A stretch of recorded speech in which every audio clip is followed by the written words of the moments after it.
Halo, selamat siang teman-teman semua. Ya, kita ketemu lagi di dalam KBC Business Support siang hari ini, dan kami berharap teman-teman dalam keadaan yang sangat baik dan selalu disertai oleh Tuhan Yesus. Ya, teman-teman, hari ini kita akan ngobrol-ngobrol dengan dua narasumber kita, apa yang terjadi dalam usaha mereka pada masa-masa pandemi ini gitu. Baik, teman-teman, saya akan bacakan narasumber yang hari ini akan sharing buat kita ya. Ada dua orang, pertama adalah Pak Novianto. Ya, beliau adalah selalu berkata bahwa dia adalah seorang proud father dari dua orang anak. Ya, kami kenal anak yang pertama namanya Richie, anak kedua namanya Jenna, dan beliau adalah lucky husband dari Ibu Erlina. Dan posisi beliau sekarang dalam karir adalah seorang direktur pengelola dari PT Griteo Global Garmindo, dan beliau juga adalah seorang produsen dari pakaian bayi Beerhug.id. Nah, Beerhug.id ini atau perusahaan yang beliau jalankan ini sebetulnya ini adalah bisnis pakaian anak-anak khusus batita, bayi di bawah 3 tahun. Ya, nah teman-teman, sebelum tahun 2020 sebetulnya Pak Nopi itu menjalankan bisnisnya lebih ke outlet yang konvensional seperti yang kita tahu. Karena pakaian bayi maka masuknya ke baby shop, atau kalau yang besar ya masuknya ke hypermarket. Nah, saat masuk tahun 2020, Tuhan membuka jalan untuk Pak Nopi masuk ke jalur online.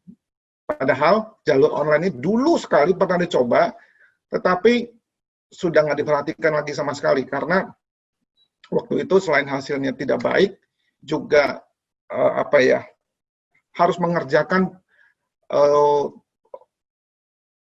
rutinitas yang begitu banyak gitu, sehingga ditinggal. Ya, jadi beliau bilang sama saya, ini saya nggak perhatikan bakal yang jalur online gitu loh. Tapi tahun 2020 Tuhan buka jalan buat beliau masuk ke bidang atau jalur online ini. Nah, memasuki masa pandemi tahun 2020, mulai kebayang cash flow ini bahaya. Kalau PSBB berjalan lebih dari 3 bulan saja, ada kemungkinan perusahaan harus memulangkan karyawan ke rumah, mungkin tidak bisa digaji karena cash flow merah pasti. Ya, tetapi sejak masuk ke jalur online, pintu yang sudah Tuhan buka itu, 2 bulan berjalan, justru yang online ini bisa mengcover penurunan omset dari pasar konvensional. Omset di online-nya tumbuhnya pesat sekali. Nah, bagaimana ceritanya nanti kita dengar dari Pak Nopi. Sehingga cash flow yang tadinya kebayang bakal merah, ternyata hijau sekali di luar dugaan. Nah, itu adalah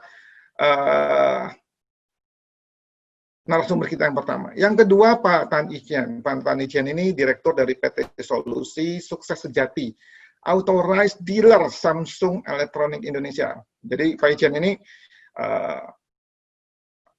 bertempat tinggal, berusaha di daerah Jawa Timur, di Surabaya, di Malang gitu ya. Nah, ini adalah outlet dari Pak Ichian.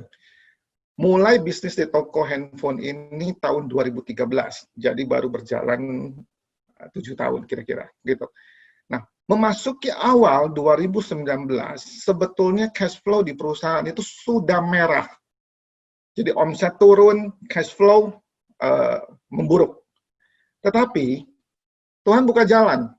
2019 waktu cash flow merah, di kuartal ketiga 2019 Pak Ichian melakukan sebuah shifting yang tadinya porsi B2C-nya nggak begitu besar, justru diarahkan oleh Tuhan untuk masuk ke B2C, business to customer. Jadi yang skala besar masuk ke yang retail. Nah, dari situ cash flow-nya membaik. Gitu. Tetapi begitu masuk pandemi tahun 2020, jadi cash flow hijau di 2019 itu nggak lama. Begitu masuk ke PSBB tahun 2020, itu merah lagi karena memang drop sekali, apalagi toko-toko beliau itu adanya di pusat perbelanjaan dan pasti pengunjung turun drastis. Tetapi waktu saya ngobrol dengan beliau, beliau bilang sebetulnya sekarang yang terjadi itu bukan shifting bisnis, tapi bisnis new normal gitu. Bahkan setelah melakukan fase new normal ini, Tuhan membuka kesempatan untuk bukan cuma bisa survive, tapi bisa expand. Nah, nanti kita dengar ceritanya. Jadi, teman-teman, slide ini tidak ada detailnya. Detailnya ada di nanti sharing dari narasumber kita berdua. Ya, jadi, teman-teman, silakan kalau ada yang mau catat, ambil catatannya. Kalau mau tanya nanti di akhir pembicaraan kita, sharing kita, Bapak Ibu bisa tanya, bisa raise hand gitu. Oke, kalau gitu kita welcome kepada Pak Nopianto dan Pak Icien. Selamat siang, teman-teman, Bapak Icien, Pak Nopi. Siang, Pak Gustar. Oke, sebentar. Siang, teman-teman semua. Siang, teman-teman semua. Oke, ini masing-masing di rumah kelihatannya ya. Oh iya, Pak. Kebetulan saya lagi di rumah. Oke, saya mau mulai dulu dari teman-teman. Saya panggil Pak Nopi ini karena kita sering ngobrol, jadi secara usia juga junior gitu ya. Jadi saya panggilnya Nopi dan Icien gitu. Saya memang sok tua gitu. Oke, gini, Nopi, saya ke Nopi dulu. Cerita sedikit deh.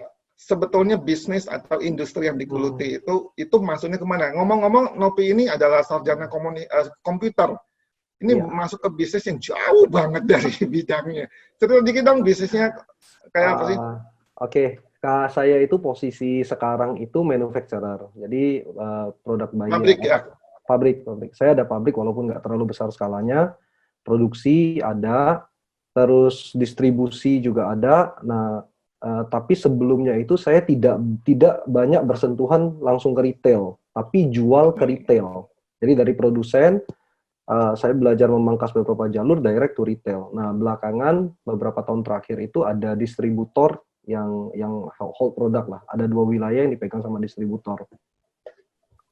Gitu. Se-Indonesia itu? Pakaian bayi yang saya buat itu, Pak, itu range-nya itu middle up.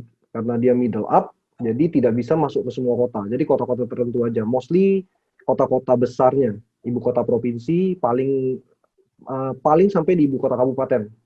Marketnya ada di sana. Jadi pakaian bayi teman fashion gitu ya? Tidak sampai fashion sekali kayak Mothercare. Sorry kalau nyebut merek ya, Pak. Ya, oke.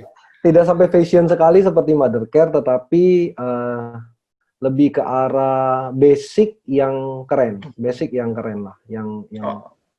Lebih ke arah basic yang keren. Oke, situ dulu ya. Saya mau ke Icien. Dan 2013 masuk ke bisnis handphone. Ini kan saya udah ngobrol sama beberapa teman, semua bilang udahlah nggak mungkin survive lah kayak sekarang gitu loh. Tapi sebelum kita cerita sekarang nih, cerita dulu dong dikit dulu asal muasalnya bergabung masuk ke industri yang katanya secara secara bisnis ini perangnya brutal di industri penjualan handphone gitu loh. Cerita dong. Oke, Pak. Makasih Pak Gustar. Sebenarnya kalau ngomong masuk ke industri HP itu bukan yang pertama kali, Pak. Bukan tahun 2013 pertama kali. Di 2013 saya memang masuk ke industri dunia gadget itu sebenarnya yang kedua kali. Tapi masuknya yang kedua ini sebenarnya sebagai pengelola. Jadi bukan pemilik sesungguhnya, Pak. Jadi saya seorang direktur yang mengelola PT ya. Sebelumnya sebenarnya kalau ngomong-ngomong soal restart bisnis, Pak, saya sudah restart bisnis waktu dulu sebelumnya karena saya punya pengalaman punya toko HP sendiri, Pak. Jadi mulai tahun 99 sebenarnya saya sempat punya toko HP sampai 2005. Jadi secara pengalaman saya masih punya satu experience ya, pengalaman untuk mengelola toko HP. Sebenarnya waktu itu toko HP saya bukan masalah merugi dan lain sebagainya, tapi ada masalah keluarga. sehingga semuanya harus mulai restart. Kalau bilang riset dari nol lagi, Pak. Kalau dulu mungkin kalau kita ngomong, sebenarnya kalau kita ngomong perjalanan hidup kita, sebenarnya kita restart berkali-kali, Pak.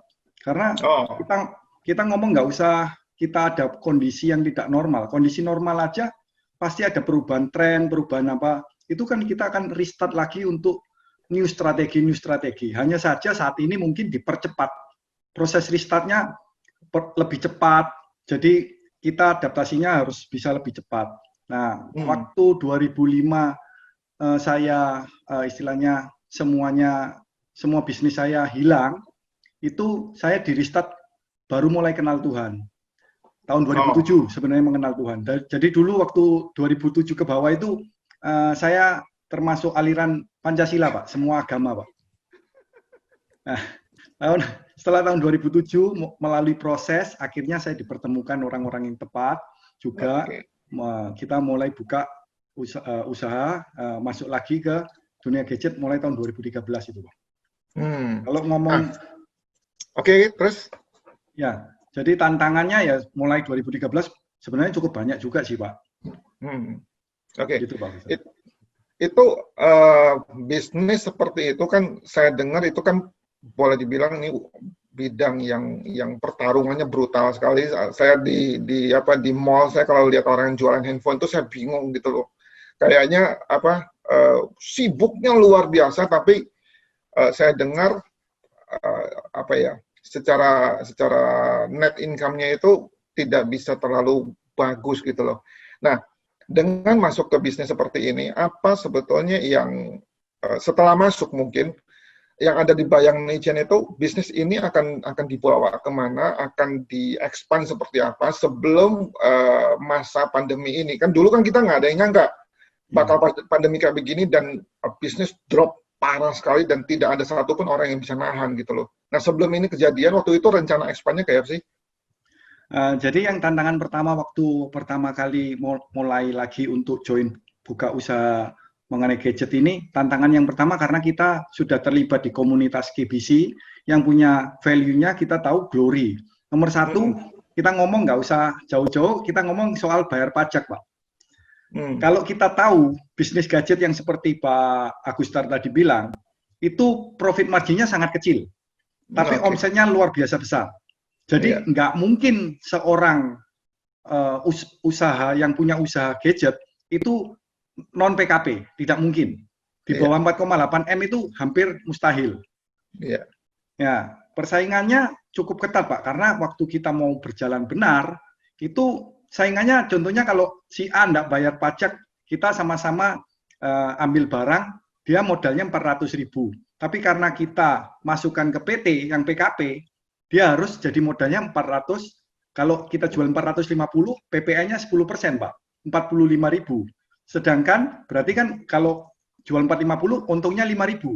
Sedangkan toko lain yang ngambil 400.000 tidak dilaporkan pajak, jual 450, untungnya 50. Itu tantangan yang sudah nomor satu sudah. Waktu itu ya berpikir bisa nggak ngadepi ini. Ya waktu itu kita target ya nggak, bukan ngomong memenangkan pertarungan yang besar, menguasai pasar. Dulu awalnya gimana praktek benar di dalam bisnis ini bisa berjalan.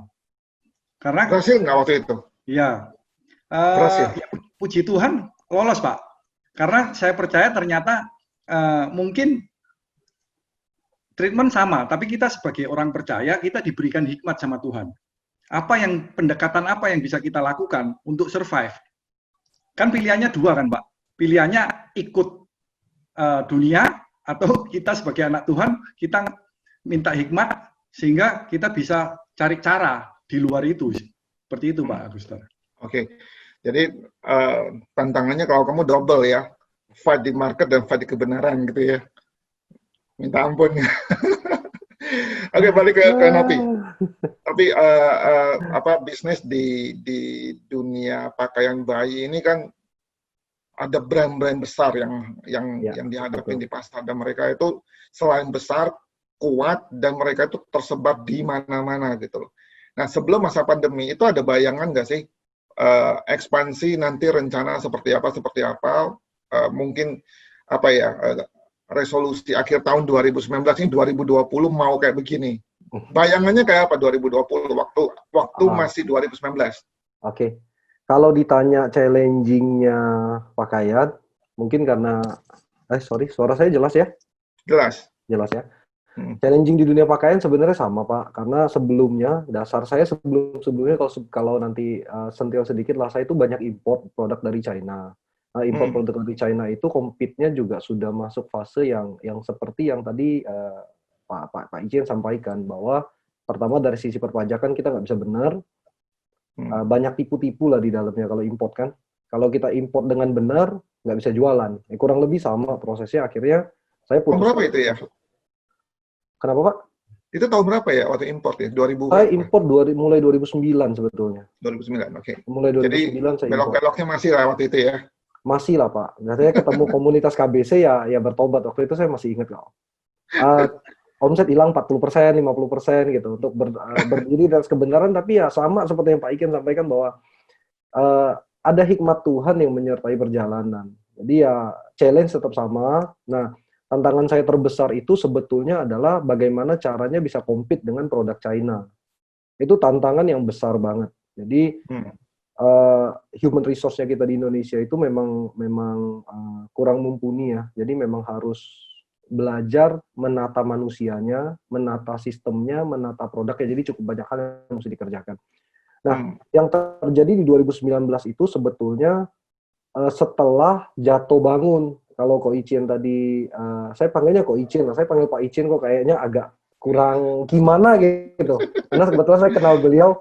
Boleh. Iyalah. Jadi challenging-nya adalah 2014 waktu itu saya mulai starting produksi jatuh bangun. Jadi kita belajar bikin, sempat ada satu item baju yang saya harus stok itu satu item dengan berbagai gambar itu kurang lebih 3-4 miliar waktu itu angkanya. Banyak sekali itu. Itu HPP, Pak. Jadi kalau satu baju itu kurang lebih harga HPP-nya 20-30 ribu, ya itu kira-kira ya segitulah, Pak. Tinggal dikalkulasi aja. Banyak sekali dan nggak laku. Gitu. Itu terjadi. Nah, seiring perjalanan kita belajar, bertumbuh, dapat hikmat, ya namanya ada salah juga kan pada proses belajar. 2019 itu penerimaan market sama produk-produk, improvisasi produk udah jauh lebih baik. Penerimaan market juga udah jauh lebih baik.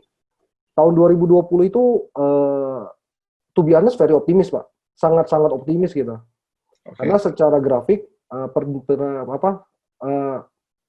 barang Cina waktu itu RMB naik.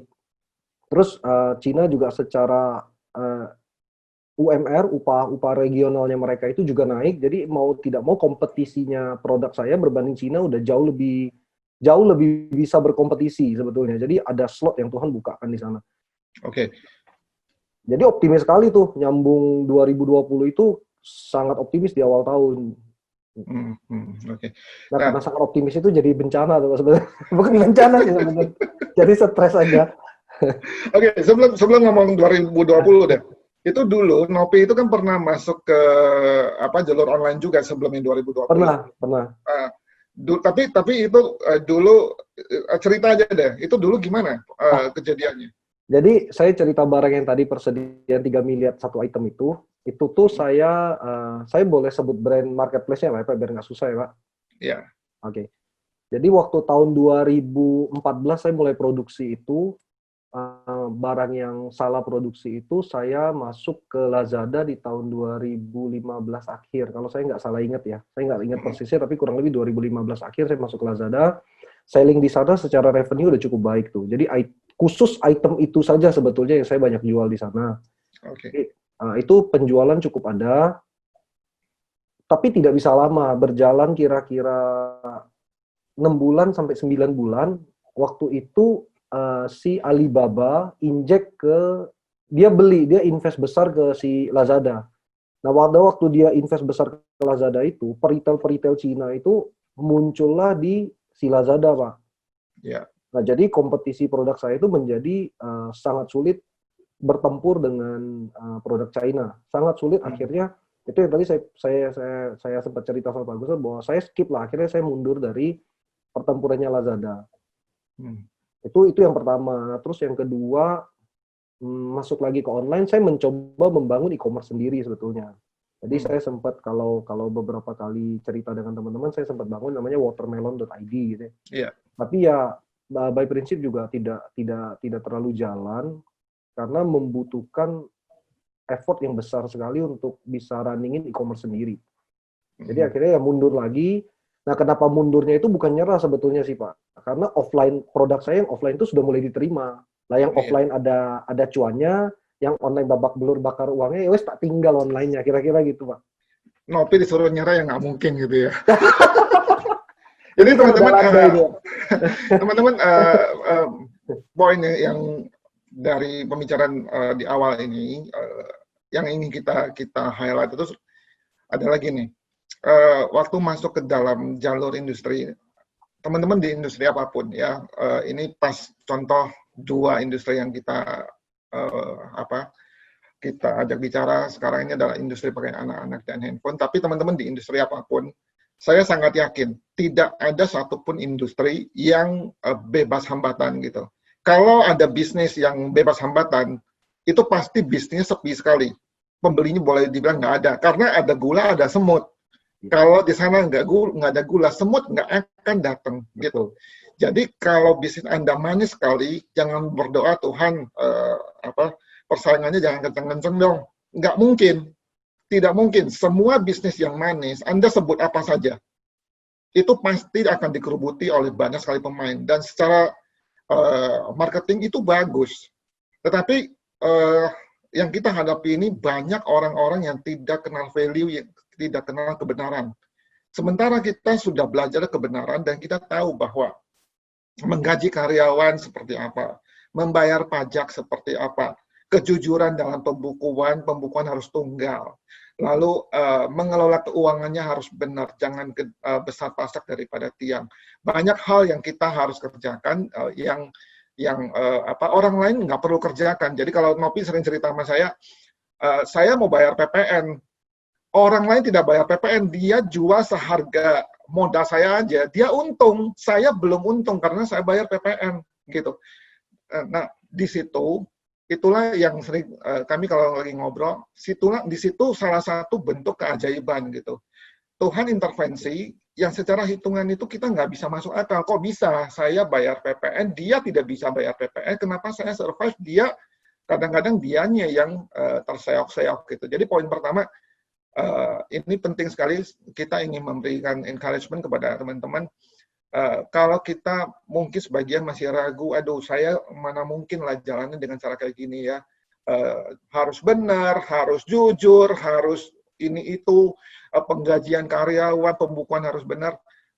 Kerjakan aja teman-teman, karena sebetulnya cerita seperti ini di KBC nggak sedikit. Cukup banyak karena waktu kita keliling ke area-area cerita seperti ini ada gitu. Jadi itu untuk memberikan sebuah kesaksian testimoni bahwa mungkin untuk hidup melakukan pekerjaan secara benar itu sangat mungkin gitu. Ya kita terus ya. Saya mau ke Ichen deh. Yang waktu 2019 itu kan cerita itu pernah ngalamin krisis di 2019 waktu itu ya. Cerita dong waktu yang krisis sebelum 2020 ini. Jadi yang seperti tadi saya sampaikan, waktu pertama, tantangan pertama memang seperti Pak Brother Nopi tadi ngomong soal kita bayar PPN. Tapi ya puji Tuhan, Tuhan sertai, dikasih hikmat dan lain sebagainya. Tapi itu kalau saya flashback, itu ternyata persiapan lebih awal. Mungkin bagi saya susah. Tapi persiapan awal saya, karena begitu 2015 mulai ketat, pajak mulai ketat, orang-orang masih menyembunyikan omset, kalau saya sudah full, Pak. Jadi nothing tulus, karena pajaknya sudah semuanya berdasarkan PPN dan lain sebagainya. Jadi nggak ada double bookkeeping. Jadi itu memudahkan. Sehingga ketika proses itu terjadi, puncaknya sebenarnya kenaikannya tahun 2017. Itu omsetnya dari mulai tahun 2013 yang naik 20 kali lipat. 20 kali lipat. Per bulannya naik 20 kali lipat. Jadi omsetnya sangat membesar. Nah, kan optimis sebenarnya. Kalau sama seperti Bro Nopi tadi, optimis lihat 2018. Tapi apa yang terjadi? Waktu 2018, persaingan merek-merek Cina mulai mendominasi, merek Korea ini akhirnya takut juga. Kalau dulu dia pasang harga tinggi, dia akhirnya harus istilahnya putar otak supaya nggak kalah saingan. Akhirnya mereka rubah strategi. Karena perubahan strategi itu, akhirnya istilahnya overstock, lalu barang matinya lebih banyak. Itu kita suffernya 2019, Pak. Karena kalau dulu istilahnya kalau Brunopi sampai 4M, sebenarnya banyak kalau baju sampai 4M. Kalau kita ini sempat sampai bad stock ya, istilahnya stoknya nggak jalan gitu, kurang gerak itu, Pak. Itu sampai sekitar uang 7-8M, Pak. Wow. Nah, itu parah. Jadi membuat waktu tahun 2018 itu mereka prinsipal juga mulai masuk ke online sendiri. Mereka sudah kerja sama online sendiri. Mereka mau potong juga, kalau bisa jual langsung. Semua kan pasti ada resiko seperti itu, Pak. Dan lawan di black market juga waktu itu gimana? Kalau black marketnya sudah mulai berkurang ketika tahun 2016. Makanya yang biasa main black market akhirnya tersisih, Pak. Karena black marketnya mulai ketinggalan. Lanjut. Lalu tahun 2019 itu masuk, kita suffer karena cash flow-nya hancur. Kenapa? Karena stoknya jelek, perputarannya nggak baik, sehingga ngendon jadi stok itu terlalu lama. Week of stock-nya kalau dulu cuma 2 minggu, bisa sampai ada 6 bulan, istilahnya belum jalan. Wow. Kalau baju belum jalan, tetap jadi baju. Kalau HP sudah diganti tipe baru, sudah tidak ada yang beli. Tapi tetap HP, Pak. Iya. Tapi dengan harga yang menakjubkan sih, Pak. Saya pengalaman yang terakhir itu, yang 2019 itu ada sisa, harga awal itu 18 juta, Pak. Kita terpaksa jual 8,5 juta. Nggak ngomong-ngomong ke saya waktu itu. Oke, terus next. Jadi kalau waktu itu habis, sangat habis, ya. minus banyak. Iya. Wah, waktu itu sebenarnya juga restart. Kita mulai berpikir lagi, mungkin lebih cepat. Jadi kita nggak bisa apa-apa, karena kalau Pak Brunopi dia produksi sendiri. Kalau saya istilahnya kan agen, Pak. Produknya orang lain. Dan orang lain ini juga kasih ke banyak agen kan. Nah, akhirnya kita saingannya ke online juga lebih parah. Lalu belum bilang dari agen-agen lain ya, Pak. Dari prinsipal sendiri juga masuk. Jadi kita juga nggak bisa mengharapkan. Tapi ya akhirnya kita mulai kurangi, karena terus terang kalau kita mainnya besar, itu pasti profit margin pasti akan dipangkas. Waktu itu strategi Q3 mulai, kita kasih pelayanan lebih, kita menjangkau. Sebelum masuk ke situ, Ijen, sebelum masuk itu kan sudah bisnisnya akan ada J-curve gitu ya. Sebelum itu, saya mau tanya gini. Konsekuensi dari cash flow yang merah itu, apa yang terjadi? Misalnya, apakah ada pengurangan karyawan, penghematan yang sangat ketat dari sisi cost atau gimana? Sebenarnya kalau itu waktu itu tantangannya melawan diri sendiri sih, Pak. Apakah tetap mau berprinsip yang benar? Karena prinsip kita, visinya adalah menjadi berkat. Berkat itu bukan hanya untuk perusahaan, untuk shareholder-nya, yang lain ada karyawan kita, ada promotor yang ditaruh di tempat kita, customer yang ditaruh di tempat kita. Kalau sebenarnya mau survive, sebenarnya cara paling mudah itu adalah dengan proses baru, tapi mengikuti pasar, Pak. Jadi kalau dulu teman-teman itu akhirnya mainnya yang dijual di online, yang dihancur-hancurkan itu, kita ambil untuk dijual lagi. Kan mereka bakar-bakar uang, kita juga ambil. Tapi satu, kalau kita melakukan hal itu, berarti satu, bagi promotor pasti juga nggak jadi berkat. Kenapa? Karena SPG di toko itu ya? Yang dari merek itu, Pak, dari Samsungnya yang ditaruh. Karena dia kan harus report penjualannya. Nah, sedangkan kalau kita ngambil dari online, itu barang-barang yang sudah diaktifkan, yang sudah diklaim hadiahnya. Meskipun packing ulang. Nah, yang kedua, kita sebenarnya juga bohong sama customer. Kenapa? Karena kita jual barang yang sudah packingan ulang, sudah diaktifkan. Meskipun mau alasan mau ngambil tapi masa garansi sebenarnya aktif. Tapi sebenarnya sama prinsipal itu setengah ditutup matanya. Nah, waktu itu perjuangannya adalah gimana tetap pegang prinsip glory itu, kan suffer ini Pak, cash flow merah ini. Gimana survive kan? Kalau nggak survive, perusahaan juga terancam. Nah, caranya gimana? Waktu itu saya sempat sudah mau ikut caranya mereka, Pak. Ini kalau boleh sharing, maksudnya sudah tergoda lah, istilahnya tergoda. Tapi saya bersyukur saya punya komunitas yang luar biasa, yang mengingatkan, karena ketika mau ikut GLIM, mau ikut kegiatan-kegiatan yang lainnya itu tanpa sengaja diingatkan juga, kita sebenarnya mau visi kita yang diturunkan, atau cara kita yang dirubah untuk tetap mencapai visi kita. Kadang-kadang kita sendiri itu yang nurunkan visi kita, sudah nggak usah cara-cara bener-beneran, ya kan? Visinya diturunkan aja, nggak usah terlalu idealis lah. Yaitu kalau saya bilang, kan tugasnya marketingnya kuasa-kuasa jahat kan mencuri, membunuh, membinasakan, dicuri dulu, nggak apa-apa, dikit-dikit. Kalau sudah kebiasaan, ya wes semuanya nanti. Tapi ya puji Tuhan, karena lihat dari itu, dasarnya karena saya mau jadi berkat sebenarnya, karena saya percaya pekerjaan yang saya terima ini cuman titipan Tuhan. Kalau saya membangun bisnis saja melalui manusia, tapi tidak membangun manusia melalui bisnis, tidak ada gunanya sebenarnya. Jadi banyak diingatkan seperti itu, Pak. Jadi di cerita yang pertanyaan kedua ini, teman-teman,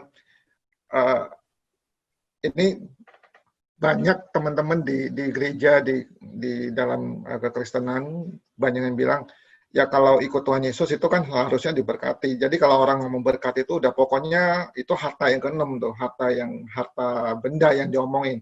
Padahal kalau ngomong berkat itu kan dari harta pertama sebetulnya yang paling penting. Nah, nggak ada cerita bahwa ikut Tuhan Yesus itu jalannya longgar, tuh nggak ada. Karena Tuhan Yesus dari 2000 tahun yang lalu itu sudah kasih tahu, jalan kebenaran tuh sempit. Dan saya pernah bilang sama teman-teman, sama Nopi, jalan yang sempit, coba bayangin kalau kita jalan di jalan yang sempit dengan badan normal, mungkin aja kita harus lewat jalan yang sempit itu bisa sedikit berdarah. Karena jalannya kekecilan, di kiri kanan ada tembok gitu. Jadi nggak ada cerita bahwa ikut Tuhan Yesus itu, cara kerja Tuhan Yesus itu adalah cara yang jalan tol. Nggak ada cerita seperti itu. Nah, tetapi yang kita dengar dari Nopi dan Ichan ini adalah bahwa memang kesesakan terjadi, tetapi kalau kita tetap dalam tanda petik ngotot dengan visi yang Tuhan kasih, pembelaannya ada gitu loh. Walaupun ada tergoda yang Ichan tadi bilang, tergoda kepengen untuk ngikutin dunia gemerlap itu, dunia gelap itu. Nah, kalau kita walaupun ada ada keinginan tergoda seperti itu, punyailah komunitas. Anda mungkin ada teman-teman di komunitas sel, Anda ada teman-teman di Biskom, ada teman-teman di dalam tim pelayanan, atau mungkin Anda punya Bapak Ibu rohani. Tetap keep tinggal bersama mereka dalam arti punya komunikasi gitu loh. Karena untuk tetap tinggal dalam kebenaran itu tantangannya luar biasa. Dan kalau Ichan kan nggak mungkin kan ngomong sama bosnya Samsung, kamu ikut KBC dulu kan nggak mungkin gitu. Ya, gitu. Jadi teman-teman, kita perlu sangat aware bahwa jalan di dalam kebenaran itu tantangannya kadang kalau orang lihat katanya punya Tuhan, kok kamu lebih susah dari saya gitu loh. Ya memang itu bisa terjadi ya. Jadi yang kami mau encourage adalah walaupun kesulitan itu ada, kita juga harus tahu 2000 tahun yang lalu Tuhan bilang jalan kebenaran itu memang sempit kok. Tetapi sempit itu tidak berarti maut, karena jalan yang luas ujungnya maut. Jalan yang sempit itu ujungnya kehidupan gitu ya. Oke, saya kembali ke Nopi. Dulu waktu masuk ke online tidak begitu ada hasil, kemudian di offline itu hasilnya bagus. lalu begitu masuk 2020 kan sebetulnya masih gegap gempita kan, masih hura-hura kan waktu di awal tahun kan, Betul, Pak. gitu ya. Tetapi kan waktu itu, waktu awal 2020, pintu online Tuhan buka. Kenapa Wow. kok mau masuk? Kan dulu pernah gagal. Saya sebetulnya pintu masuk ke online itu dipersiapkan Tuhan bukan di 2020, Pak. Sebetulnya 2019 bulan Juli. Oke. Waktu itu dari semua marketplace ini saya sebut brand lagi. Ada RM-nya si Shopee yang nyari ke saya, Pak. Sebetulnya dia ada kontak, dia bercerita bahwa dia tahu bahwa Berhad itu adalah produsen. Nah, mungkin dari sisi Shopee sendiri, dari sisi marketplace, mereka memang kelihatannya membutuhkan produsen supaya bisa support barang mereka lebih banyak gitu ya. Jadi ya tahun 2019 itu dia banyak support. Jadi kehilangan omset yang terjadi di Lazada pada waktu 2016 itu RM-nya nggak kelihatan, Pak. Jadi si PIC RM itu relationship manager ya? Iya. Jadi PIC lah, kira-kira PIC yang handle toko saya yang dari sisi online, Lazada waktu itu nggak growth. Nah, posisi di tahun 2019 itu sebetulnya posisinya kita Berhad itu toko di marketplace itu ada, cuman nggak aktif aja, Pak. Jadi sama mereka diminta diaktifasi ulang. Nah, saya target itu juga penjualan di marketplace saya nggak expect akan besar sekali. Target awal waktu itu saya cuman barang-barang saya yang sisa-sisa produksi, let's say misalnya saya produksi 100 gitu ya. Masuk ke penjualan offline bisa laku 80%. Nah, sisa 20% ini yang rencananya saya mau saya jual di online, Pak. Saya jual lebih murah karena itu juga sudah lewat waktunya. Customer juga rasanya nggak akan segimana protes. Barang yang tahun 2015 itu sudah ulang tahun yang ke-6 itu, yang kelima, Pak, itu masih ada tuh. Waktu itu dijual di tahun 2019. Jadi, iya karena kan secara volume besar sekali itu. Iya. Gitu. Nah, itu terjadi. Tahun 2020 juga fokusnya saya waktu itu juga tidak berubah. Online itu tetap untuk habisin barang-barang sisa. Daripada barang saya sisa di gudang nggak kepake, lebih baik 20% ini di cash out. Jadi secara prinsip masih strateginya jalan seperti itu, Pak. Offline-nya masih hura-hura. Masih terima PO dari Dep Store. Kita masih, karena persiapan lebaran kan. Secara grafik itu bulan-bulan Maret itulah sebetulnya bulan panen sebetulnya. Nah, sebentar. Itu tadi waktu yang 2019 awal itu kan sebetulnya mengulang sejarah online yang sebelumnya kan sebetulnya ya. Kalau secara itu atau gimana ceritanya? Apakah ada persis beda sama? sedikit sih, Pak. Sebetulnya secara prinsip sama saja karena waktu itu melihat online sebagai salah satu channel untuk selling. Cuman melihat sebatas itu saja sih. Oke. Melihat online sebagai salah satu channel untuk selling. Dan yang target utamanya adalah memang jual barang-barang sisa saja sih, Pak. Jadi memang tidak ada new arrival yang memang belum ada strategi taruh new arrival di online marketplace, memang nggak ada. Karena memang seperti yang tadi Ko Icin sampaikan, online marketplace itu kan strategi harga pricingnya kan mengerikan sekali sebetulnya, Pak. Iya, harus murah pokoknya ya. Awal-awal iya, awal-awal seperti itu. Awal-awal ya, Pak. Sekarang sudah mulai, Pak. Mulai naik. Oke. Nah, jadi waktu itu sekedar ada tempat buat penyaluran barang-barang yang di gudang itu ya. Sisa, Pak, sisa selling lah, sisa selling. Nah, itu berjalan dari 2019 bulan 7 sampai dengan awal 2020 bulan apa? Kalau bicara milestone-nya, yang bikin saya mulai memperbaiki online itu Desember 2019, waktu event 12-12 sesi Shopee, Pak. Waktu itu puji Tuhan orderan masuk lumayan banyak, ada ribuan order masuk.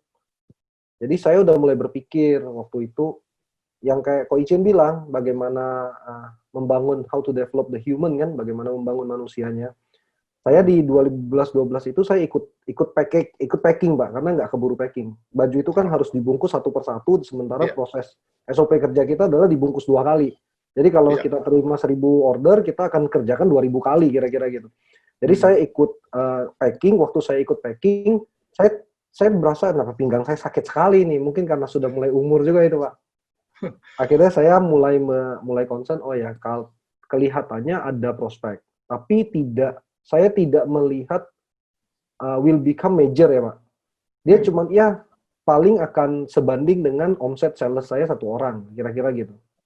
Seorang boleh tahu nggak angkanya? Sebulan? 1 orang sales itu kalau baru saya target minimal 100 juta, minimal. Oke. Jadi di Minimal online 100 juta. diharapkan satu online itu 100 juta sebulan.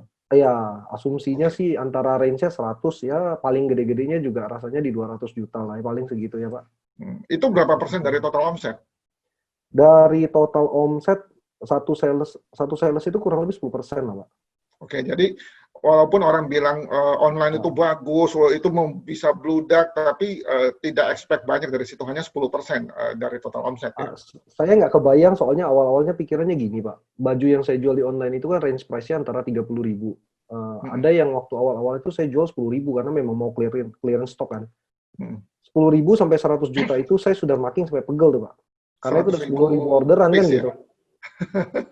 10.000 kayaknya Pak, 10.000 packaging yang saya harus kerjakan gitu. Saya pikir itu juga sudah melelahkan sekali loh.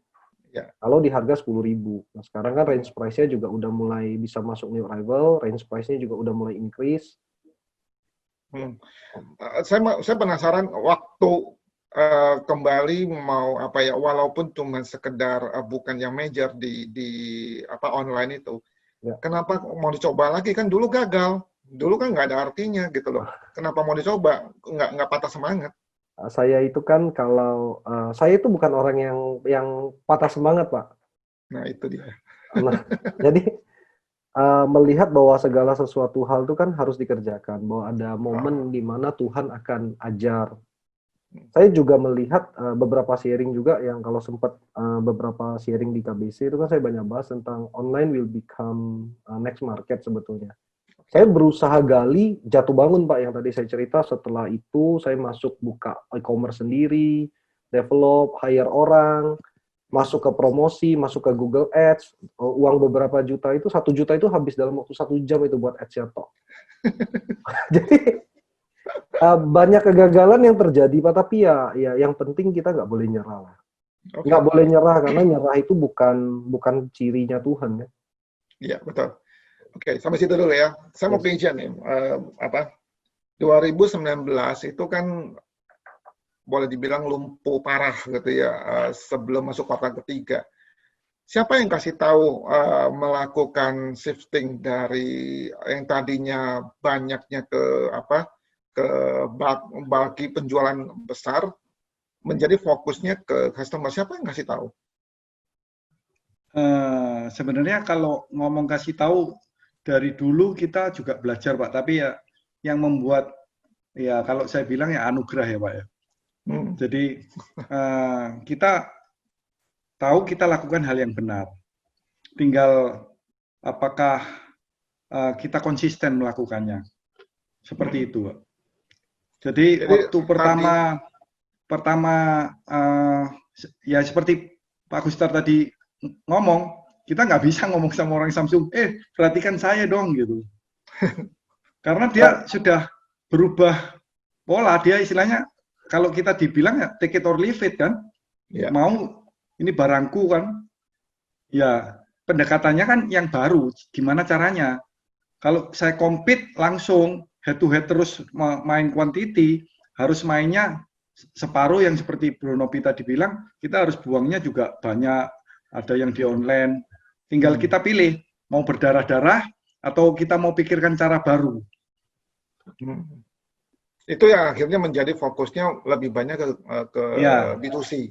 Ya, karena yang tadi bilang Pak, kalau jumlahnya banyak, orang ya memang kan sama. Seperti kalau kita lihat hotel kalau yang murah banyak Pak, hotel budget 300.000.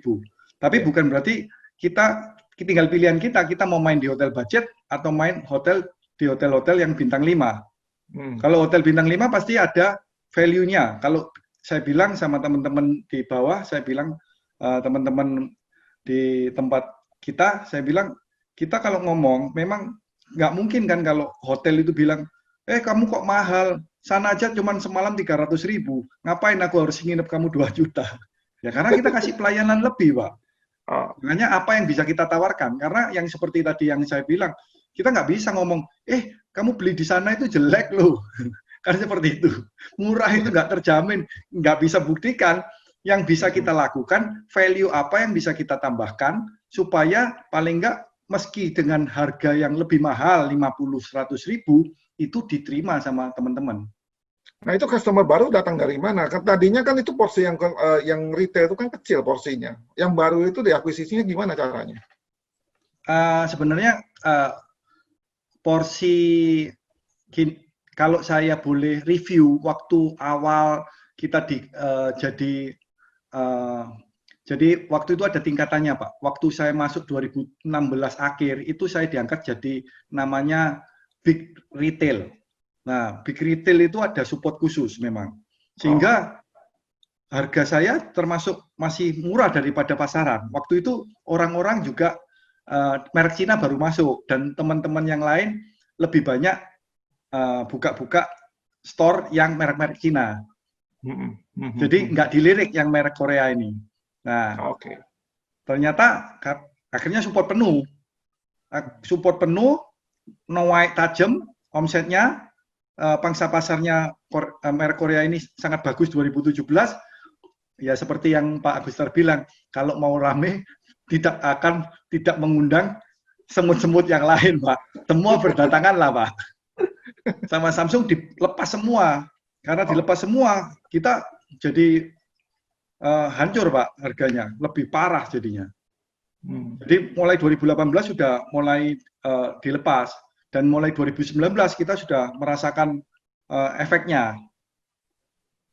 Karena dulu teman-teman juga yang di bawah itu akhirnya biasa nggak usah ada effort lebih kan. Kalau harganya murah kan, ya kan Bro Nopi ya, kan nggak usah effort lebih. Tinggal tanya berapa, tinggal bilang 10 juta. Ya tinggal dia suruh putar-putar, nanti kan dia kembali sendiri kalau harga murah. Tapi itu membuat ternyata memanjakan teman-teman juga. Nah, waktu berubah ya kita kumpulkan lagi.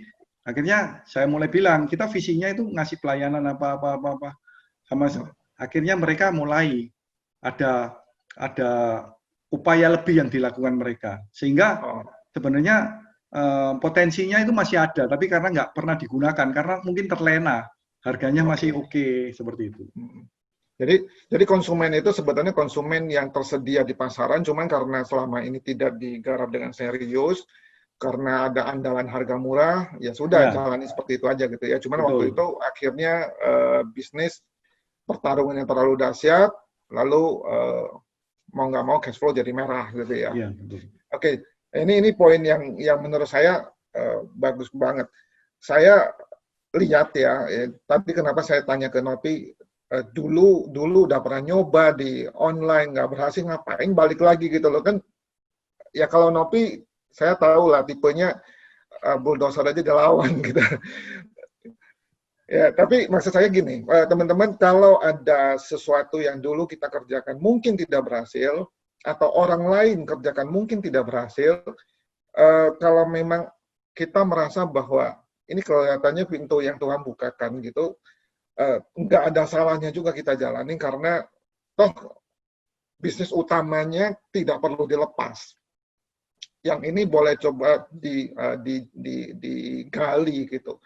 Nah, dengan cara seperti itu kita baru bisa lihat apakah ini memang pintu yang dibuka atau enggak gitu loh.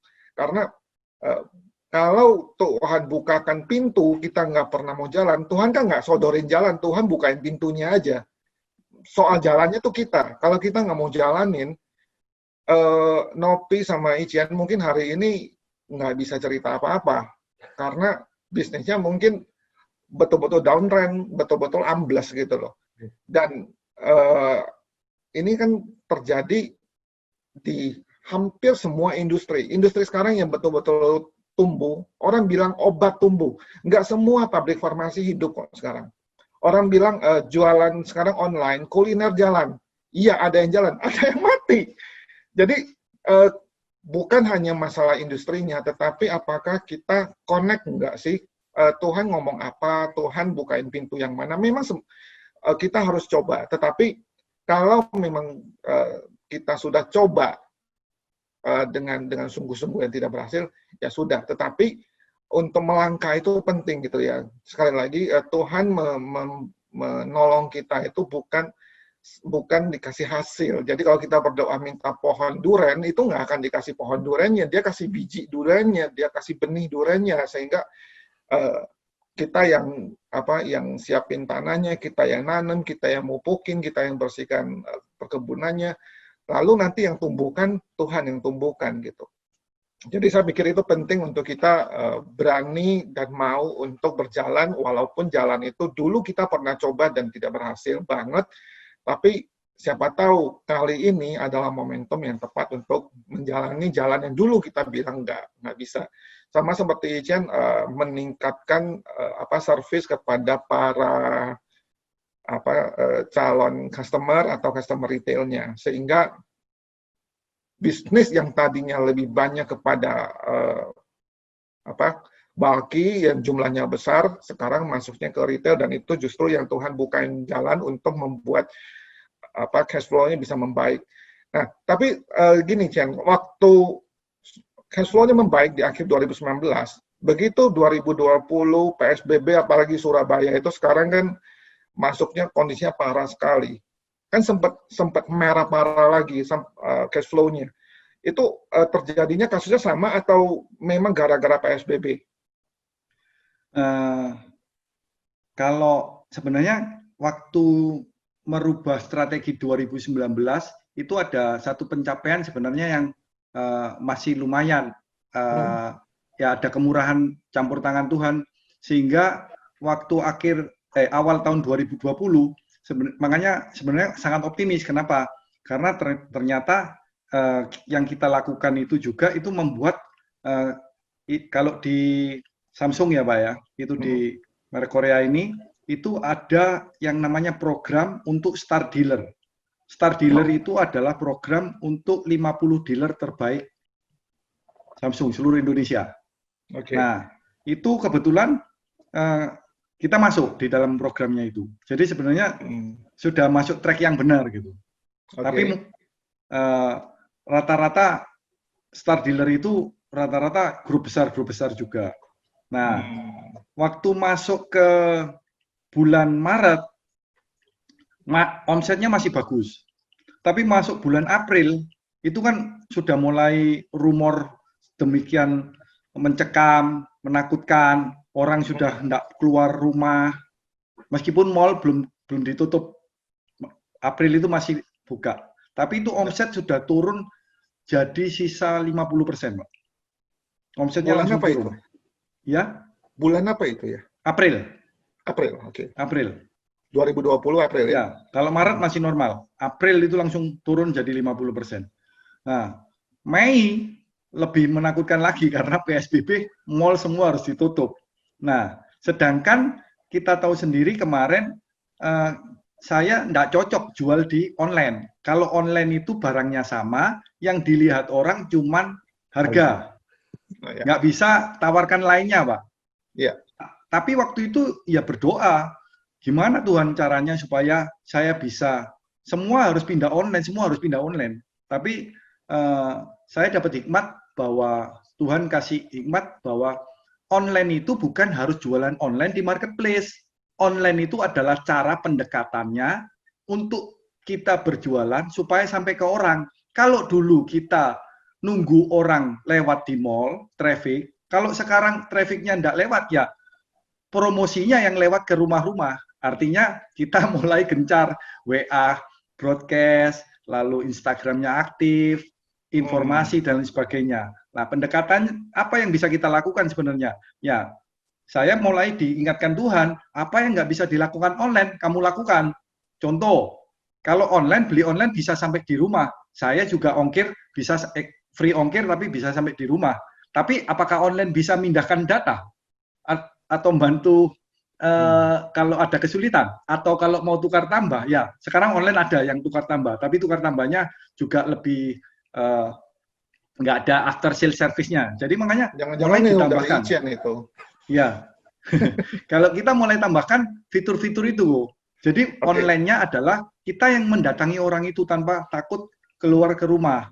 Oh, Kita yang datang. Pindah datanya gimana? Ya, kita teman-teman Salesforce-nya, jadi di luar di Serambi Rumah, kita tanya dulu, keberatan nggak masuk di Serambi Rumah untuk dipindah datakan dan lain sebagainya. Jadi kita mulai ada pendekatan. Nah, itu kan nggak bisa disediakan online. Lalu saya punya layanan antar jemput servis. Selama masa garansi setahun, kalau ada kesulitan, ya kita yang ambil. Kita nanti serviskan, kalau selesai kita antarkan. Nah, itu kan hal-hal itu yang kita edukasikan terus via online. Tapi memang segmennya kita nggak bisa rebut seluruh Indonesia karena pelayanannya berarti harus ada store yang ada. Kalau Batu Malang masih bisa karena kita punya store-nya. Kalau ini ya Surabaya, Sidoarjo lah. Seperti itu. Di Tangerang bakal ada nggak? Oke, itu luar biasa. Oke, saya ke Nopi dulu ya. 2019 menatap 2020 itu begitu optimis dan memang awal tahun saya dengar ceritanya memang luar biasa. Mulai mengalami dak-dikduk itu kapan ya? Mulai mengalami dak-dikduk itu pertengahan Maret, Pak, tanggal 15. Waktu itu kan di Solo, waktu itu bareng Bapak juga. Iya. Waktu itu kejadian kasus meninggal COVID yang pertama di Indonesia tuh. Di Solo? Di Solo. Waktu itu tuh yang pertama kita kali. Kita nggak mau pulang, nggak jadi camp itu ya? Iya, mau nggak mau kita pulang, nggak jadi camp, Pak. Jadi, saya waktu itu juga, saya udah diskusi saya nggak banyak diskusi sama istri sih, karena memang pemikir kan, makanya agak landai Pak Jidatku ini. Jadi, saya tuh sudah berpikir bahwa, wah ini kalau Solo sampai lockdown, itu artinya, kebetulan produksi saya ada di Solo. Apakah saya masih bisa produksi atau tidak? Kalau saya nggak bisa produksi, otomatis revenue saya pasti akan habis lah. Paling akan bertahan cuma sisa persediaan barang yang ada di gudang toh yang ada di Jakarta. Nah, puji Tuhan dia nggak, itu pemikiran yang pertama, Pak. Pemikiran lanjutannya adalah, kalau dia lockdown, ini masalah pasti akan muncul, karena revenue saya sebetulnya di bulan Maret itu sampai dengan pertengahan itu growth-nya masih oke. Growth-nya masih oke. Tapi after tanggal 15 itu patah, Pak. Di offline-nya patah. Langsung. Karena semua COVID ini kan penyakit yang menyerang golongan menengah, Pak, bukan menyerang golongan bawah. Yang bawah nggak peduli, yang menengah yang cekek kebetulan customer-nya saya itu kan banyak pemilik-pemilik baby shop. Nah, pemilik baby shop ini kan kategorinya kan menengah. Nah, mereka semua itu keep cash, mereka nggak mau purchasing karena mereka wait and see. Nah, pada waktu mereka wait and see, patah pasti, Pak. Karena salesku jalan, mundur, gugur semua. Oh. Saya dengar waktu itu ada PO yang dibatalin dari pembeli besar itu bulan apa ya? Oh, itu order yang PO masuk di bulan Januari atau Februari, saya lupa. Biasanya kan saya memang ada masuk ke Depstore. Depstore itu pasti turun PO untuk persiapan Lebaran. Nah, jadi di bulan Maret itu, sebelum PSBB itu jalan, stiker labelnya tuh sudah sampai di tempat saya, Pak. Stiker label price. Biasanya dari stiker label price itu saya kerjakan, dikasih deadline 1 minggu dan saya udah harus kirim. Lumayan banyak karena biasanya sekali terjadi itu saya satu kantor itu lembur semua. Dari yang orang administrasi tiba-tiba jadi orang labeling gitu, Pak. Harus lembur semua karena waktunya udah nggak ngejar gitu. Nah, sebelum barang itu dikirim, exactly kira-kira 2 hari sebelum barang itu dikirim, dari Depstore itu kontak, Pak, barang Bapak kita jangan dikirim dulu. Kita kasih 2 opsi, Pak. Bapak mau tetap keep boleh, tapi kapan kita bisa terima Bapak kirim barang nggak tahu. Waduh. Itu yang pertama. Atau Bapak jual sendiri barangnya.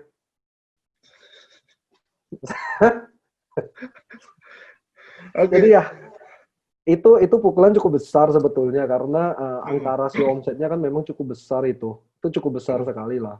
Cukup besar karena memang momennya, karena memang momen pakaian itu kan Lebaran. Jadi momen itu ya pukulan yang lanjutannya lah. Setelah offline omsetnya turun, ternyata PO-nya di-cancel. Saya pilih di-cancel, Pak. Saya nggak pilih dikit. Online sempat mulai membaik nggak waktu awal tahun itu? Awal tahun masih flat. Masih flat. Secara grafik itu masih flat angkanya kurang lebih nggak banyak ada pergerakan signifikan. Masuk ke bulan Maret itu ada kenaikan di awal bulan Maret Pak. Jadi sebelum COVID itu revenue-nya online baik, tapi setelah COVID itu ya biasa-biasa saja Pak. Setelah tanggal 15 ke atas lah ya, pertengahan Maret ke atas itu omsetnya ya balik lagi normal kayak bulan Februari dan Januari. Oke. Saya mau tanya gini, Ichen maupun Nopi ya. Biasanya kan kalau bisnisnya mulai susah, mulai berat, itu paling gampang kan pengusaha ngomong efisiensi, dan yang paling nyata di depan mata itu kan potong karyawan punya gaji itu. Kalian potong karyawan punya gaji apa enggak? Gaji karyawannya dipapas apa enggak? Nopi dulu deh. Kalau saya waktu itu dilematis Pak, karena posisi saya kan manufacturing. Kalau saya posisinya trader, saya bisa stop PO juga. Basically kalau saya posisinya masih trader atau import dari China, ya saya tinggal stop import, cash flow aman kan gitu. Paling tinggal sisa gaji pegawai. Karena saya manufacturer kan nggak bisa. Saya produksi saya kalau sekali dia stop, untuk restart engine-nya lagi lama banget Pak. Pasti akan butuh proses yang panjang sekali. Jadi waktu itu saya sama istri itu sangat dilematis jujuran. Jadi kalau waktu itu saya waktu itu sempat bertanya dan galau. Kalau saya tutup, semua pegawai saya pulangkan, tanpa saya gaji aja mereka, mereka juga nggak keberatan, karena pandemi kan. Iya, maklum semua kok. Semua akan maklum. Yeah. Semua akan maklum, dan saya untuk bisa hidup dengan santai-santai itu ya mungkin 3 tahun ke depan juga masih aman-aman saja, nggak akan ada kendala. Pembicara KF, dana daruratnya gede lah ya. Enggak sebegitunya, hanya cukup lah untuk bertahan 2-3 tahun ke depan itu masih aman secara hitungan. 3 tahun ya? Bisa lah Pak, karena kan kalau ada pandemi kan secara otomatis ikat pinggang kita ditarik lebih kencang sedikit Pak. Itu udah auto Pak. Nah terus saya waktu itu kalau manufacturingnya saya harus siapkan, ada faktor yang saya harus hitung, ada 2 faktor besar. Yang pertama itu adalah revenue, cash flow. Karena cash flow itu pasti parah. Barang itu dibuat, semua biaya keluar terus tanpa ada selling. Selling pasti akan ambruk. Secara perhitungan saya selling akan ambruk. Terus yang kedua adalah barang ini jadi mau saya taruh di mana? Gudang misalnya.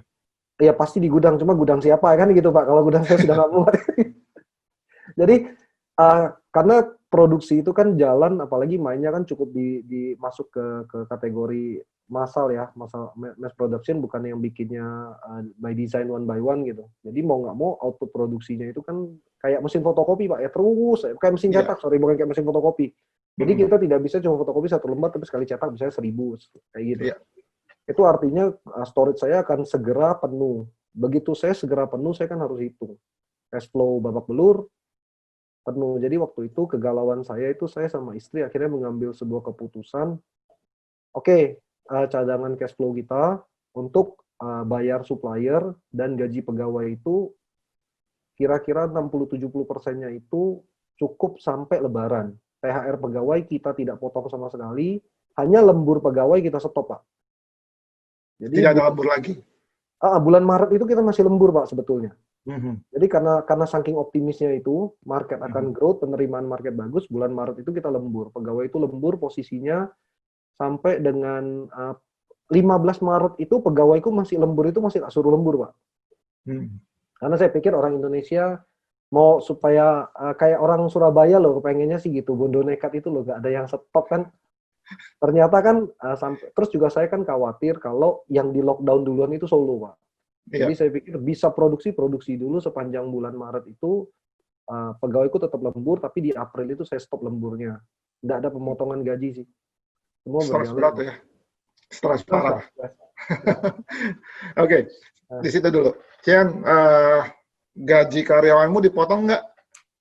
Ya, kalau Nopi big boss-nya sendiri ya Pak ya.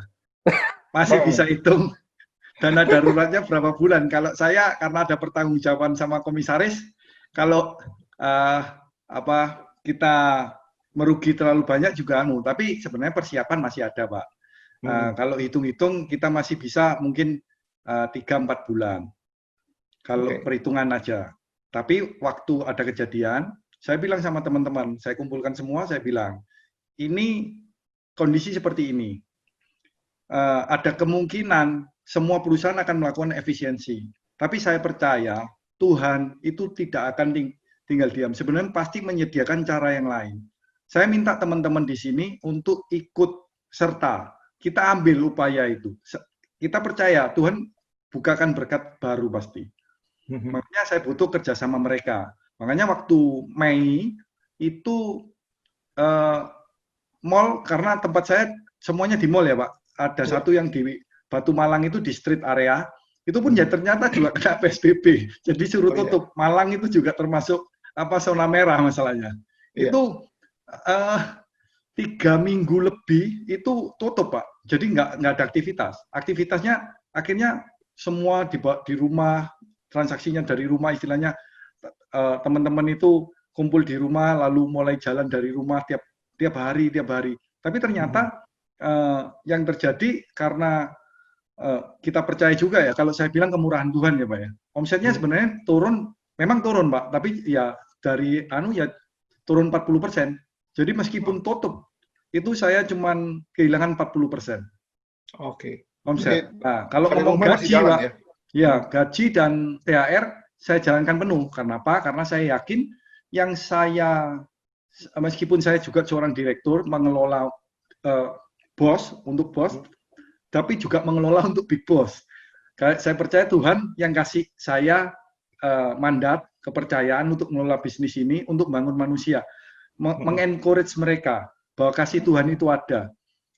Nah, gaji mereka tetap penuh, THR mereka tetap penuh. Sampai mereka waktu terima itu bilang gini, waktu yang bulan Mei, "Loh Pak, nggak kebanyakan. Ini kan nggak masuk sama sekali, 3 minggu nggak kebanyakan." Mereka, jadi ya paling nggak saya percaya kita ditaruh di marketplace, kita harus jadi terang Yesus di marketplace, seperti itu Pak. Terus kalau nggak salah ada karyawan yang nggak suspek ya? Iya, bukan suspek Pak, positif. Oh positif. Dirumahkan, gajinya diturunin? Enggak Pak, karena ya dasarnya sebenarnya kalau kita lihat selama, ya sebenarnya banyak lah, kalau kita ngomong pengusaha di luar, mumpung ada kasus, mumpung ada kita punya alasan tepat untuk atas nama efisiensi mengurangi biaya yang kita. Tapi kalau bagi saya Pak, selama kapal ini bisa jalan dan tujuan kapal ini adalah untuk memberkati orang, kalau kita seperti itu, visi kita yang diturunkan. Jadi sampai sekarang dia di rumah, tapi saya masih berikan gaji ya, kena uang makannya aja yang nggak ada. Ya, uang transport, uang makan mungkin ya. Ya, uang makan, tapi uang makan, uang transport kalau nggak ada masih kurang, jadi ada tambahan lagi Pak, supaya istilahnya masih hidup layak Pak. Masih hidup lah Pak, untuk bayar uang sekolah. Dia kan juga nggak mau Pak kejadian seperti ini, bukan salahnya dia. Bukan salahnya dia, benar-benar. Jadi teman-teman, saya kenapa nanya ini, bukan soal Anda dan saya turunkan gaji karyawan, atau poinnya bukan itu. Poinnya adalah kalaupun terpaksa sekali Anda menurunkan gaji karyawan, lakukan dengan bijaksana sih ya. Tapi poinnya adalah kalau kita memang sudah tetapkan sebuah visi, tetapkan sebuah sikap hati gitu, apa yang kita mau kerjakan? Bagaimana caranya? Kalau Anda mau efisiensi, saya mau efisiensi yang mana gitu? Di kantor kami, gaji karyawan itu kadang gaji mereka naik, tapi kami sebagai owner nggak terima gaji sama sekali gitu loh, bisa berbulan-bulan gitu. Kenapa kita lakukan itu? Ya resiko sebagai pengusaha ya memang begitu gitu loh. Ya, tapi kenapa itu penting? Karena seperti yang Nopi dan Ijen bilang, kalau memang ada visinya, kalau memang ada sikap hati yang kita memang mau memberkati, ya memang saat-saat tertentu kita memang harus berani berkorban. Tapi kalau nanti penghasilan dari kantor sudah besar, gajinya karyawan kan tetap gitu. Mungkin penghasilan atau gaji kita yang bulan-bulan kemarin bisa di-recover di bulan ini gitu. Ya, berbagai cara Tuhan, tapi yang penting adalah kitanya tidak hanya berpikir saya untung, kamu rugi ya biarin gitu. Justru yang harus kita lihat itu adalah secara bijaksana kita lakukan bisnis kita. Kalau memang terpaksa sekali harus dilakukan efisiensi, dan ini adalah jalan terakhir, ya lakukan dengan bijaksana. Karena Tuhan pasti bisa memberikan jalan keluar, gitu ya. Oke, poin terakhir saya mau cerita berita pestanya yang terakhir, gitu. Ya, Nopi, kan bulan Maret, April, Mei itu kan bisnis yang di online itu membludak luar biasa. Bisnisnya itu angkanya di luar target dari online marketplace-nya. Targetnya Nopi juga terlewati berkali-kali lipat. Cerita yang itu dong. Apa yang terjadi waktu itu? Saya juga nggak tahu Pak terjadinya bagaimana. Menurut saya itu ya anugerah Tuhan. Jadi kalau berapa kali lipat dari target? 6 kali Pak, naik 6 kali lipat dari target. 600%. 600% dari target yang disetting sama si marketplace. Saya pikir kalau saya yang setting target itu kan memang kurang pinter ya. Kalah pinter sama marketplace kan pinter bakar duit Pak. Saya nggak punya duit buat dibakar, jadi kalah pinter sama mereka. Tapi target yang mereka patok dan mereka susun buat Berhak, itu achievement-nya 6 kali lipat Pak, kita bisa terima. Jadi termasuk salah satu pakaian bayi yang growth-nya signifikan. Nah kalau Bapak tanya seluruh saya Shopee. Di seluruh Shopee? Rasanya ya, tebakan saya kayaknya iya. Karena kita sekarang, kemarin saya sempat tanya sama orang Shopee, revenue-nya Berhak itu sudah masuk 5 besar belum? Sudah Pak, dia dengan pede sekali ngomong sudah masuk 5 besar. Prediksi saya nggak tahu berapa angkanya, tetapi tumbuhnya signifikan. Tumbuhnya termasuk yang pesat sekali, achievement-nya 6 kali lipat, dan setelah lewat setengah tahun itu, Shopee revisi target kita. Bukan revisi target, tapi bukan dari sistem dalam Shopee, tapi RM-nya merevisi targetnya, achievement-nya kita. Dinaikin? Dinaikin, pasti dinaikin, Pak. Karena mereka setelah achievement ini naik, tahun depan itu kan untuk jadi biaya promosinya kita masuk di sana, Pak. Itu berbanding dengan omsetnya, kan. Oke, itu jadi, yang online. Yang offline mulai hidup nggak? Offline itu bulan Mei tengkurap, Pak. Oke. Karena biasanya memang saya itu kan, karena saya supply baby shop. Supply ke toko, ramenya itu biasanya harusnya di bulan Maret dan April. Oke. Harusnya peak-nya tuh di bulan Maret dan April. Bulan Mei itu Lebaran, logistik udah nggak bisa jalan. Terus juga saya udah posisi sebenarnya bulan Mei itu sudah bulan rapi-rapi kantor aja, administrasi, pembukuan dan lain-lain. Nah mulai rame lagi harusnya itu di bulan Juni. Jadi itu gagal, itu batal rame Pak. Maret itu separuh ke sana itu ambruk, akhirnya achievement omsetnya offline itu kita cuma dapat di angka 50% paling tinggi 50% di bulan Maret. April itu tinggal 20%, Mei apalagi. Itu yang offline, yang toko-toko konvensional. Tapi yang di Shopee naik tajam. Naik tajam sekali Pak. Naiknya sampai saya itu sampai apa ya? Ya, saya pikir Tuhan tuh baik banget, Pak. Mungkin saya pernah cerita sama Pak Agustar, Tuhan tuh takut saya stroke, Pak. Jadi, saya jujur berbicara bahwa Tuhan tuh baik banget. Saya waktu itu berdoa sama Tuhan aja. Tuhan, kalau boleh itu saya minta dari targetnya si Shopee itu saya naik 2 kali, Pak. Karena waktu saya hitung 2 kali itu, saya bilang sama Tuhan, saya punya nafas untuk extend 1 bulan. Saya doa sama Tuhan. Itu Tuhan kasih 6 kali, Pak. Jadi teman-teman waktu saya ingat sekali waktu di bulan Maret April itu Nopi ngobrol lewat telepon sama saya itu, kami kalau sekali ngobrol sih nggak lama, paling 2 jam. Nah kita ngobrol, tapi intinya adalah waktu itu cash flow-nya memang parah sekali, dan bayangan ke depan itu gelap gitu, dan cerita tentang online boleh dibilang tidak terlalu expect banyak karena kan baru mulai juga. Jadi kalau eksponensial itu tidak diharapin. Mungkin kalau tumbuh linier, tumbuh 2 kali lipat mungkin masih kebayang. Tapi kalau sampai 500-600% itu begitu tutup telepon itu saya sama istri itu juga kaget-kaget gitu loh. Ya ampun. Karena angkanya gede sekali gitu. Nah, jadi kalau kita cerita tentang kebaikan Tuhan itu tidak semata-mata Tuhan baik, Tuhan baik. Ya. Betul, dia baik dari dulu gitu. Betul. Cuman kita sendiri meresponnya seperti apa. Dan sampai hari ini setahu saya cash flow di perusahaan, di rumah juga aman, karyawan-karyawan juga mereka juga aman gitu kan ya. Ya, aman Pak. Nah, Oke, terus Ichian, katanya mau expand sekarang. Ya, kemurahan Tuhan juga, Pak Gustar. Jadi sebenarnya waktu B2C kemarin itu, perubahan strategi itu, saya lihat kalau yang mau jual yang istilahnya profit marginnya tebal, sebenarnya harus main yang tingkatan paling tingginya Samsung, Pak. Itu namanya Samsung Experience Store. Store khusus yang ada di mall-mall. Itu satu mall cuma boleh satu. Kalau Pak Nopi lihat atau Pak Gustar ke mall, itu pasti ada satu store besarnya Samsung, itu namanya Samsung Experience Store. Itu nggak mungkin satu mall dua, nggak mungkin. Cuman boleh satu.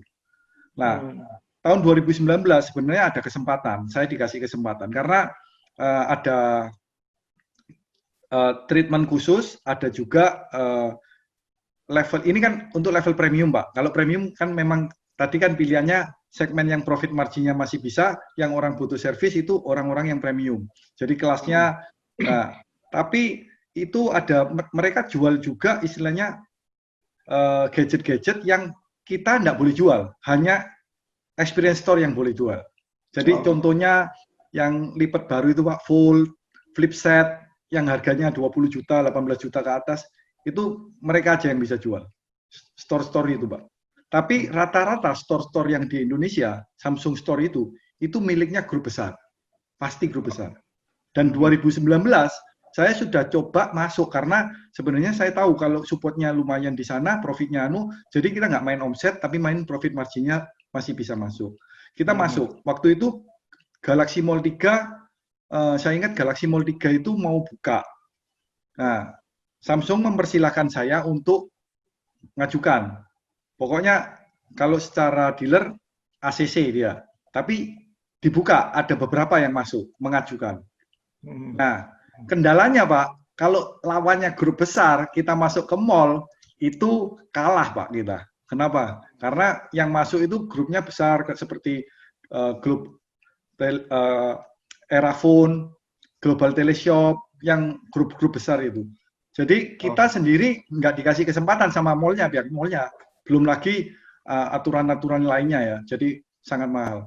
Nah, ya karena kemurahan Tuhan kemarin waktu posisi saat ini karena PSBB dan lain sebagainya, ada salah satu grup besar yang mau nggak mau harus efisiensi Pak. Dan efisiensinya jatuhnya pindahnya saya yang ditawari Pak. Jadi ada kesempatan yang diberikan Tuhan baru yang sebenarnya ini permohonan saya, doa saya yang tahun lalu yang nggak tercapai karena kalah saingan, Pak. Jadi direalisasikan berapa cost yang harus keluarin untuk buka itu? Angkanya sama dengan yang normal atau lebih kecil? Sangat lebih kecil sekali, Pak. Perbandingan 1 banding berapa? Berapa persennya aja yang kamu harus bayar? Sepertiga aja? Sepertiga. Tapi sepertiga sebenarnya ada supportnya juga dari Samsung, sepertiga. Jadi kamu hampir-hampir nggak bayar gitu? Ya istilahnya kita nothing dulu kan ditambahi, tapi nothing ya kerja bakti ya Pak, kerja bakti. Oke. Jadi ini semut makan gajah ceritanya gitu ya? Ya kemurahan Tuhan Pak. Kalau ngomong kalau ini kalau bukan kemurahan Tuhan, siapa Pak mau strategi apa Pak mau ambil alih akuisisi gajah? Iya. Oke. Jadi sebenarnya ceritanya masih panjang, waktunya sudah harus, kalau teman-teman ada yang mau tanya, dua penanya silakan raise hand, nanti tolong buka videonya, tapi saya ingin sampaikan highlight-nya yang terakhir ini. Tidak ada cerita mudah memang, dari awal ceritanya itu seret gitu ya. Tapi kenapa terakhir kita mau tutup dengan istilahnya happy ending begitu. Memang happy endingnya sekarang bukanlah cerita bahwa ini akan berjalan sampai 20-30 tahun yang akan datang. Mungkin nggak akan gitu. Ya karena siklus hidup setiap anak-anak Tuhan itu pasti ada gelombang naik turun, tetapi secara garis terangnya itu pasti naik, tergantung apa yang menjadi fokus dari tujuan Tuhan untuk mendewasakan kehidupan kita gitu. Nah, waktu mengalami booming dari bisnis ini, kita bisa melihat bahwa masa-masa berat kemarin kita itu ternyata adalah semacam apa ya, kawah candera di muka untuk melatih kita supaya kita tentu supaya makin dekat dengan Tuhan, visinya Tuhan tercapai dan menjadi berkat itu sungguh-sungguh kita lakukan gitu loh. Itu highlight yang terakhir. Silakan teman-teman kalau ada yang mau tanya silakan raise hand di kotak reaction itu Anda bisa di mana di partisipan ya. Anda bisa raise hand lalu nanti tim teman-teman di balik layar bisa panggil untuk bisa menyampaikan pertanyaan kepada, silakan mau Pak Nopi boleh, mau Pak Icen boleh. Ada yang mau? Silakan memberikan pertanyaan. Maaf saya mau tanya, ini di Pak Nopianto video tadi ya. Ya, Pak Nopianto. Pak Nopi, maaf karena saya tadi terlambat. Saya mau tanya, Pak Nopi ini bergerak di bidang apa ya? Tadi waktu online di Shopee. Oke, itu aja ya. Iya, itu dulu. Iya, makasih. Sama tipsnya. Tips-tipsnya ya supaya bisa memajukan. Tadi ceritanya menarik sekali karena waktu sekali masuk aja isa ibaratnya beribu-ribu pesanan seperti itu. Kan kita juga ingin belajar seperti itu. Terima kasih. Oke, makasih. Silakan Opi. Oke, kalau saya bergeraknya di pakaian bayi, Bu. Pilihannya kenapa ada di Shopee, karena pakaian itu memang kondisi marketplace sekarang paling kuat ada di Shopee, kalau untuk barang-barang pakaian ya. Sekarang terkuat memang ada di sana. Nah, kalau Ibu tanya kenapa omset revenue-nya bisa sampai ribuan, saya jujur sendiri, Bu, kalau dari sisi kenapa bisa jual ribuan, saya bingung jawabnya, Bu. Tapi apa yang saya kerjakan di belakang pasti ada. Saya mempersiapkan orang-orang di kantor saya untuk bisa menghandle ribuan.